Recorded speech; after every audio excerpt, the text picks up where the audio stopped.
تبلیغ قرآن و سنت کی عالمگیر عاشقان رسول کی دینی تحریک دعوت اسلامی کا پیغام مدنی مراکز سے نیکی کی دعوت کی صورت میں دنیا بھر میں تیزی سے پھیل رہا ہے اور جوک در جوک عاشقان رسول اس تحریک سے وابستہ ہو کر دین اسلام کی ترویج و اشاعت میں مصروف عمل ہیں۔ حال ہی میں یورپی ملک اٹلی سے عاشقان رسول کے لیے خوشی کی خبر ہے کہ دعوت اسلامی نے ترقی کی جانب ایک اور قدم بڑھاتے ہوئے بولونیا سٹی کے علاقے گیلیرا میں مدنی مرکز فیضان مدینہ کا افتتاح کر دیا گیا ہے۔ اس موقع پر سنت و برے اجتماع کا انعقاد کیا گیا جس میں مقامی ذمہ داران کے علاوہ دیگر عاشقان رسول نے شرکت کی اور خوشی کا اظہار کیا۔ مدنی مرکز فیضان مدینہ کے افتتاح کے موقع پر ہونے والے سنت و برے اجتماع کا آغاز قرآن پاک کی تلاوت اور نعت شریف سے ہوا، جس کے بعد نگران اٹلی کابینہ نے سنت و بھرا بیان کیا اور شرکاء کو دعوت اسلامی کے ساتھ مل کر دینی کاموں کو مزید بڑھانے کا ذہن دیا اور مدنی خبروں سے گفتگو کرتے ہوئے بتایا۔ یہاں اللہ کی رحمت سے بچوں کو قرآن پاک پڑھایا جائے گا، بچوں کو پڑھایا جائے گا،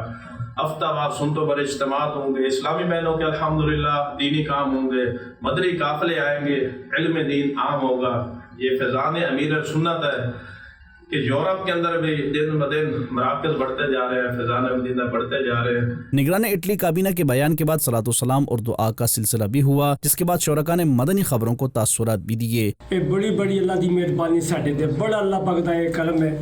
کہ اساں بچے پڑھاواں تے ساڈیاں بچیاں پڑھاندیاں، سانوں اللہ پاک اس گھر دی خدمت کرنے دی توفیق دے، اینوں عبادت کرنے دی توفیق دے۔ واضح رہے کہ مدنی مرکز فیضان مدینہ میں نماز جمعہ و 5 وقتہ نمازوں کی باجماعت ادائیگی، مدرسۃ المدینہ، سنت و برے اجتماعات اور دیگر دینی کاموں کا سلسلہ بھی رہے گا۔